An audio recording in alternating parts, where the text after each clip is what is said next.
You are there, standing still, faced with a decision. It could be something trivial, like choosing new headphones, or something monumental, like deciding the next step in your career. Your browser tabs multiply like a digital plague. Dozens of reviews, comparison spreadsheets, opinions from strangers on forums you'll never visit again. Each new piece of information, instead of illuminating the path, seems to add another layer of fog. Time passes, anxiety grows, and the clarity, the certainty you so desperately seek, becomes an ever-distant horizon. Suddenly, inertia sets in. Doing nothing seems safer than making the wrong choice.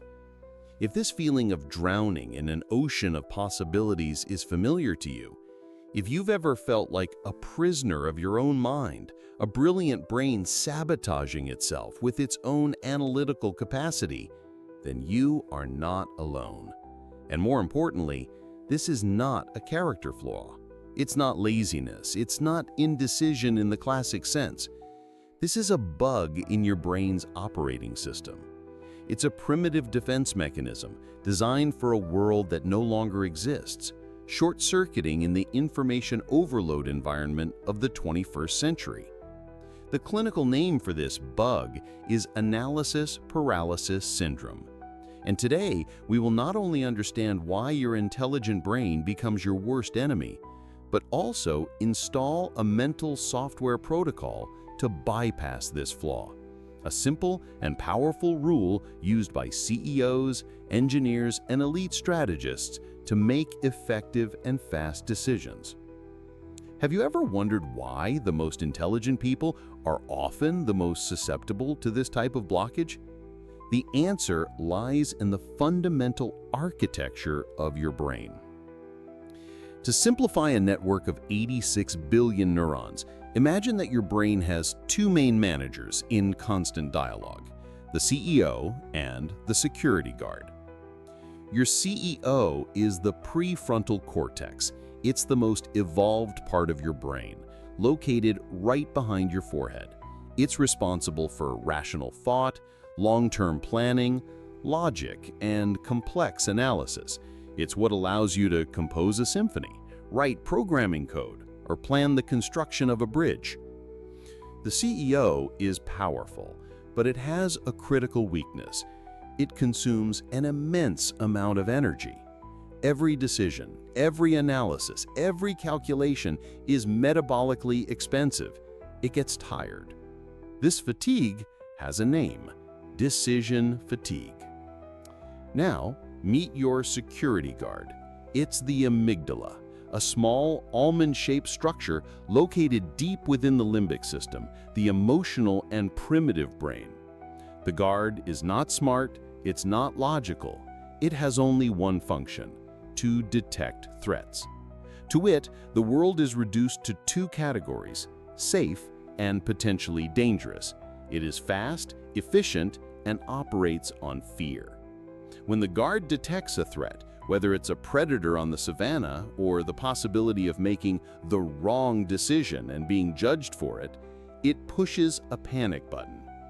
This panic button floods your system with cortisol and adrenaline, the stress hormones. And here is the neurological bug that causes paralysis. This stress cocktail has the effect of literally reducing blood flow and electrical activity in your prefrontal cortex.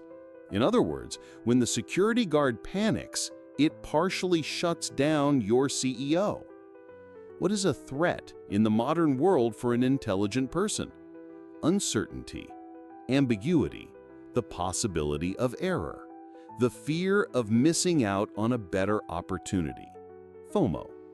To your primitive guard, the uncertainty of choosing career plan A over B is interpreted the same way as the uncertainty of knowing if there's a tiger behind that bush. The response is the same: panic, freeze. So the vicious cycle of analysis paralysis looks like this. The problem presents itself. You need to make an important decision. The CEO initiates analysis. Your prefrontal cortex starts gathering data, weighing pros and cons, projecting future scenarios. Information overload. In today's world, the data is endless. Every option has sub-options. Every choice has an opportunity cost. The guard detects uncertainty. The vast amount of variables and the impossibility of guaranteeing a 100% perfect outcome are perceived by the amygdala as a massive threat. The panic button is pressed. Cortisol and adrenaline are released. Anxiety increases. The CEO is deactivated. Your rational brain, the tool you are using to solve the problem, becomes compromised. Thinking becomes foggy, focused on the negative, on what could go wrong. Paralysis sets in. The CEO is too weak to make a logical decision, and the guard is screaming, "Do nothing," because any move could be dangerous. The result is freezing, inaction. You are stuck. Intelligent people suffer more because their CEOs are more powerful. They're capable of analyzing more variables, of projecting more complex scenarios, and therefore of identifying more points of uncertainty to frighten the security guard. Your greatest strength, analytical ability, becomes the ammunition your primitive brain uses against you. It's a cruel irony of our own biology. The problem, therefore, is not the analysis itself. The problem is the search for absolute certainty in a world that is inherently uncertain. The solution is not to think less, it's to think smarter, more strategically. It's to give your CEO a framework, a protocol that calms the security guard by limiting the scope of the analysis. And this is where the hack comes in. The name of this hack is the 80-20 Accelerated Decision Protocol. It is based on the Pareto principle, the observation that in many events, roughly 80% of the effects come from 20% of the causes. We apply this fundamental law of efficiency directly to the decision-making process. The goal is not to find the perfect answer. The perfect answer is a mirage that feeds your amygdala's anxiety. The goal is to find the optimal answer, the decision that is good enough and that allows for progress. Progress, not perfection. This protocol has 4 simple steps, 4 rules for your CEO to follow, which ensure the security guard remains calm. Step 1. Define the good enough criterion. Before you start researching anything, stop.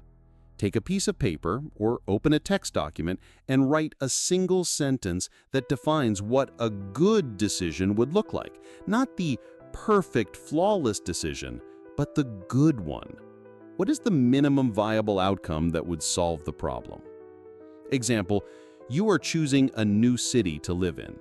The search for the perfect city is endless. Cost of living, job market, climate, culture, distance from family.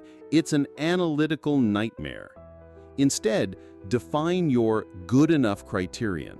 It could be a city with a cost of living 20% lower than my current one, with at least 3 companies in my field, and that doesn't have more than 30 days of snow per year. Done.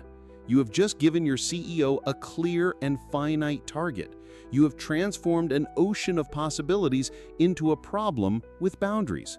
For your security guard, this is an immense relief. The unknown has become known. The threat has been contained. Step 2.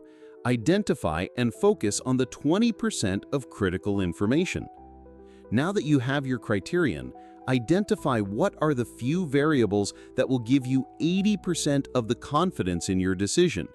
For the city example, the 20% of critical information would be a list of cities that meet your cost of living criterion, a quick LinkedIn search for job openings in those cities, and a Google search on the average number of snow days. Ignore everything else. Ignore the rankings of best restaurants, the nightlife scene, the quality of primary schools, unless that was in your initial criterion. This is noise. This is the 80% of data that will only give you 20% of clarity, but will cost you 80% of your time and mental energy, unnecessarily activating your guard. Be brutally selective with the information you consume. You don't need to know everything, you just need to know enough. Step 3. Set an irrevocable decision deadline. This step is fundamental to prevent the analysis from expanding indefinitely. Give yourself a final deadline for the decision, not for the action, but for the decision. This is called Parkinson's law. Work expands so as to fill the time available for its completion. If you give yourself infinite time to decide, you will take infinite time. The deadline creates productive pressure. It tells your brain, we have limited resources, time, so we need to use the CEO's energy as efficiently as possible. For small decisions like buying a product, the deadline can be 1 hour. For medium decisions like planning a project, it can be 1 day. For large decisions like moving to a new city, it can be 1 week. Write down the deadline, put it in your calendar, set an alarm, make it real and non-negotiable. When the time is up, the decision must be made based on the 20% of information you have already collected. Step 4. Adopt the decide, act, adjust mindset, 13 minutes and 30 seconds. This is the final step, the philosophical shift that cements the entire protocol. Understand that most decisions are not permanent. A decision is not a death sentence, it's a starting point. It's a step that generates new real-world data, which is infinitely more valuable than any data you can collect from online research. Instead of trying to predict the future perfectly, make the best decision you can with the 20% of critical information within your deadline. Then act. Take the first step. And be prepared to adjust your course. Chose the city? Make a weekend visit. Started the new job? Evaluate after 3 months. The decide, act, adjust mindset transforms every decision from an insurmountable mountain into a small experiment. This removes the paralyzing pressure of the final choice and calms the security guard, who now understands that a misstep is not a catastrophe, but just a data point to be corrected. Recapping the 80-20 protocol, define the good enough criterion. Focus on the 20% of critical information. Set an irrevocable decision deadline. Adopt the decide, act, adjust mindset. This isn't a trick. It's an operating system. It's an upgrade for your mental software. This protocol isn't just an interesting idea. It's rooted in decades of research in behavioral economics and psychology. The economist and psychologist Herbert Simon, a Nobel laureate, coined 2 terms to describe decision-making styles: maximizers and satisficers. Maximizers are those who feel compelled to examine every possible option to find the absolute best one. They operate under the fear that anything less than perfection is a failure. Studies consistently show that while maximizers may, in some cases, achieve objectively better outcomes, like a slightly higher salary, they are significantly less happy, more prone to depression, regret, and anxiety about their choices. They are the perfect victims of analysis paralysis. Satisficers, on the other hand, are those who look for an option that is good enough, one that meets their essential criteria. Once they find that option, they choose it and move on. They spend less time and mental energy, feel less stress, and report much higher levels of satisfaction with their lives and their decisions. The 80-20 protocol is, in its essence, a system to transform a tortured, anxiety-ridden maximizer into an effective and satisfied satisficer. It is the practical application of a profound scientific truth. The pursuit of perfection is the shortest path to paralysis and unhappiness. The pursuit of good enough is the path to action and control. We're back where we started. You, standing still, facing a decision. But now something has changed. The fog has begun to lift. The ocean of possibilities no longer seems so threatening. You have a map. You have a rudder. Analysis paralysis is not a reflection of your inability, but rather a byproduct of your capability. It's your primitive hardware struggling to operate in a world it wasn't designed for. The 80-20 protocol doesn't diminish your intelligence, it channels it. It focuses your powerful prefrontal cortex on the problems that truly matter, while keeping the amygdala guard calm, ensuring the system works as it should. You don't need more information, you need a better filter. You don't need more time, you need a deadline. You don't need the perfect decision, you need the courage to take the next step, however small. Freedom is not found in having all the answers, but in being comfortable acting without them. My voice in your headphones will end soon. The screen will go black, but the real work begins now. I want you to take immediate action. Think of a small or medium-sized decision you've been putting off for more than a week. Choosing a book to read, deciding on an online course, planning a meal for the weekend, something that has been taking up unnecessary space in your mind. As soon as this video ends, grab a piece of paper. Write down your good enough criterion for this decision. One sentence. Set a deadline. For a small decision, give yourself 15 minutes. Set a timer. Do the focused research on the 20% of information and make the decision when the timer goes off. Act on it immediately. Buy the book, sign up for the course, write the grocery list. Not tomorrow, not later, now. This is your first step to rewriting your brain's code, to turn analysis into a prison, into a tool. If this protocol resonated with you, if the idea of unraveling the brain's bugs to optimize your life seemed powerful, then consider subscribing to this channel. We don't offer magic solutions, but rather operating manuals for the most complex machine in the universe, your mind. Click like if you felt a glimmer of relief, and use the comment section for one of two things.